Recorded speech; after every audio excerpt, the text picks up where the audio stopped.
Hey there, everybody. Purpose of this video is to get you some solutions to this rolling a die quiz. It's pretty much just an extension of the coin and card experiment that we did in class, but extended to a six-sided die. I actually used to do this experiment in class, but it drove students nuts, and you'll see why in a second. It drove them nuts. If you did the quiz, of course, you'll already know why it is. So the first thing you have to do is simulate the experiment. And this is the part that drove students nuts in class. So, whoops, hang on one sec. Let me just fix that. I have two spreadsheets open. That's always a problem with Excel because obviously it can't handle it. Okay, you shouldn't have had to do what I just did. So anyway, so the first thing I'm going to do is I'm going to grab my stapler, wherever it is. I'll just use my ruler instead. And I'm going to hold down the F9 button and I'm going to let it go. So what you're seeing, hopefully you realize this if you did the quiz too, is the computer is doing the exact same thing that you did in class with coins and cards, but it's doing it with a die instead. So I'm just going to stop it here for a second. So it's rolling a die, and it's keeping track of how many rolls happen until one of the numbers you see in the row gets repeated. So that one took 3. That one right there took 5. 4, 5, 6, 2, 4. This one here took 4. 4. 4, 3, 2, 4. This one here took 4. 6, 1, 2, 1. So the first time you see any number at the end repeating back with one of the ones that have already been seen, then you're done. You can tell by the graph down here, the shortest number of rolls it takes is 2. I wonder if we can see one of those. Oh, there's one right there. Beautiful. If you roll a 1, then a 1, then you're done. Okay. Now remember, this couldn't have happened with cards, because cards we were dealing out cards and not putting them back in. So that's why we used suits and not the number. So you can repeat a suit, but you can't repeat a suit and a number. So anyway, regardless, let me let this thing roll again. So it's going and going and going and going. And I told you to run the simulator until it's stabilized. And when I say stabilized, it's hard to, we've been talking about that in class, but it's hard to define what stable means. But if you look at that graph right there that we're looking at, do you see how the tallest bar is 4? The next tallest bar is 3. They're very close to each other. They're actually kind of changing positions side by side. And then 5 is the next tallest bar, 2 is the next tallest bar, 6 is the next tallest bar, and 7 is the smallest bar. So what you're noticing is that that hierarchy isn't changing very much. The numbers are changing, of course, because we're doing more trials. We've actually done well over 1,000 trials now. But the shape of the graph, as I mentioned in the quiz, it hasn't changed very much. You've seen a couple little 7s, but there's fewer 7s that show up than 6s, and fewer 6s than 5s, and so forth and so on.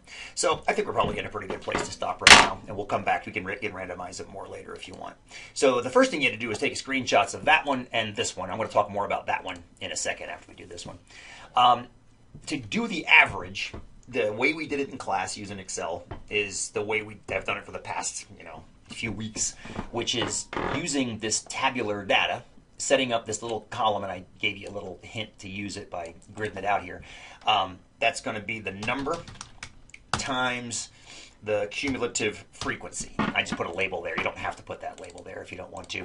The important thing is to do that number times that cumulative frequency, and then drag that puppy dog down. You might notice that as you do this, these numbers update over here, and that's totally fine.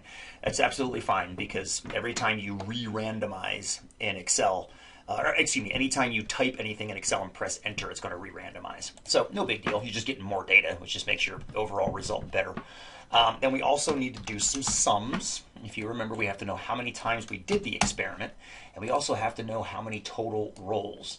So there's the number of total rolls, and that that keeps updating as I hold down the F9 button. That's updating as we go. The average, I'll just type the word average here. Average. Oops. Is going to be equal to the total number of rolls divided by the total number of times we did the experiment. So I get about 3.8.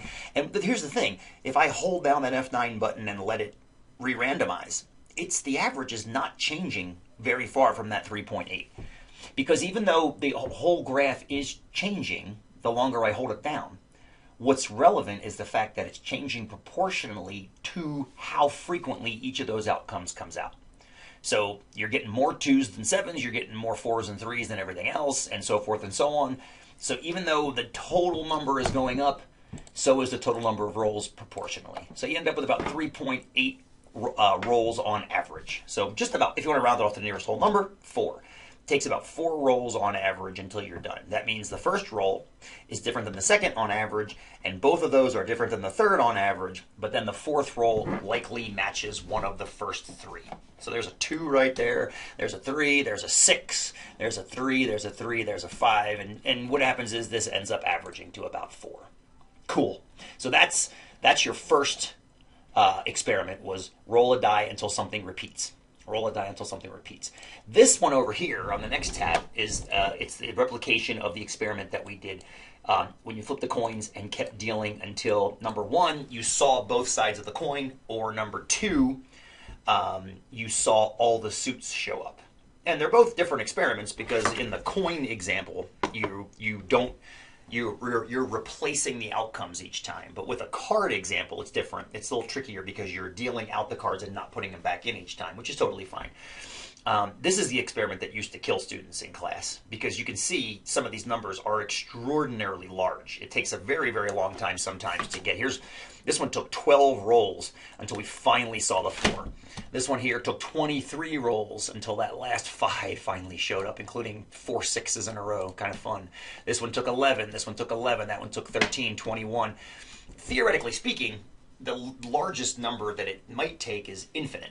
The smallest number that it would take is 6. And so far we've seen 60 of those in this trial. Hopefully you've realized that when I was holding down the button for the other experiment, this one was also updating.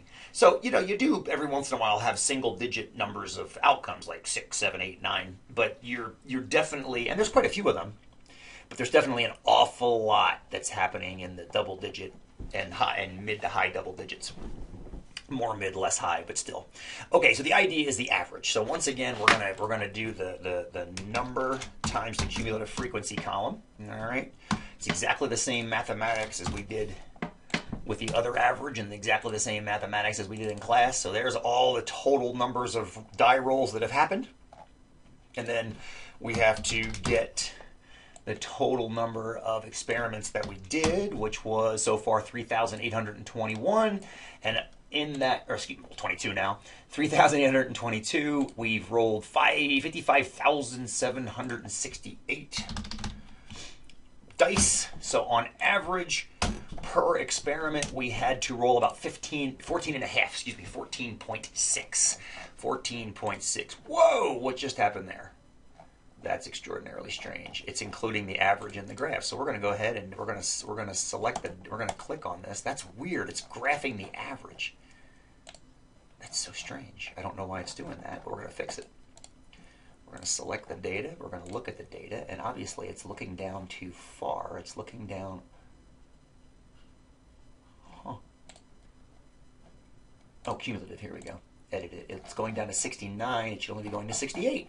Oh, that's weird. I hope that didn't throw anybody off when they were doing their quizzes. There we go. I'll have to fix that for the next iteration of it. But so there's your average. On average, about 14.6, and you can just hold that down and let it regroup. And the longer you hold it down, the more of a precise value you're going to get. It's going to eventually hone in on a truer value. So there you go. That's your gamma distribution, as you might learn about it in later statistics classes. Maybe not, depends if this is your last class or not. But it's definitely skewed, just like the other one is. This one's skewed too, but not as much. This one is highly skewed. My son, when he sees this kind of a graph, he calls it a Dimetrodon graph, because apparently there's a dinosaur called Dimetrodon. Let me show it to you here. Dimetrodon, I think that's how you spell it. Yep, there it is right there. So when he sees these graphs, he thinks of this dinosaur, which I think is super cute, that he ties mathematics to dinosaurs. So there's your Dimetrodon. Anyway, I hope that helped. And oh, we're not done yet. I just realized we're not done yet. We have to answer some more questions. That was just the questions to 1, 2, and 3. So we got the average. We got the average. Refer to your average from number 3. Okay, I will do that. My average of number 3 is 14.6. Okay. Round that off to the nearest whole number, which is 15. And then using your data set, tell me what percentage of the data from your experiment are less than or equal to that rounded average. Okay, beautiful. So we have to figure out, of the data, how many are less than or equal to 15. Okay, well, there are 263 15s, 322 14s, and so forth and so on. If I select, here's a little fun little Excel trick I've taught you in class, but you may have forgotten it. If you select a bunch of numbers in Excel like that, and you look down here at the bottom, it'll actually tell you what they add up to. So this particular grouping adds up to 2,775. So 2,775 out of 4,242. Let's do that math real quick. Shoot, I just forgot the first number. My brain is not working right now. 2,775 over 4,242. There we go. So we got 2,775 divided by 4,242. Hit enter. That's about 65% of the data. 65% of the data, oops, where's the graph? Here we go, is here or left. That means the answer to the next question is 35% because that's 16 or higher. So in other words, where the average is isn't anywhere near where the median is. And this is a discussion we had kind of informally in class a couple weeks ago about when to use which measure of center. But here's a really good example of how different they can be depending on the data set. Yeah, the average is 15, but half the time, you're going to need less than that. Half the time, you're going to need less than that. And the reason the average is so different is because these goofy values out here, they tend to pull the average towards them. Those are called outliers, as we mentioned in class. You'll study those more in stat classes for sure. All right, I think that is all the questions we have to, yep, that's the questions you have to deal with. Extra points is fun, coupon collector problem. I encourage you to look it up if you're interested. It's a really quick, easy mathematical expression way of getting the exact same number we just got. What I don't like about it, unfortunately, is that the expression might not make any sense to you. It probably won't make any sense to you. Whereas taking the average of data from the ground up actually does make sense. So anyway, that's why I made it extra points. All right, I hope that helped, and we'll see you in class.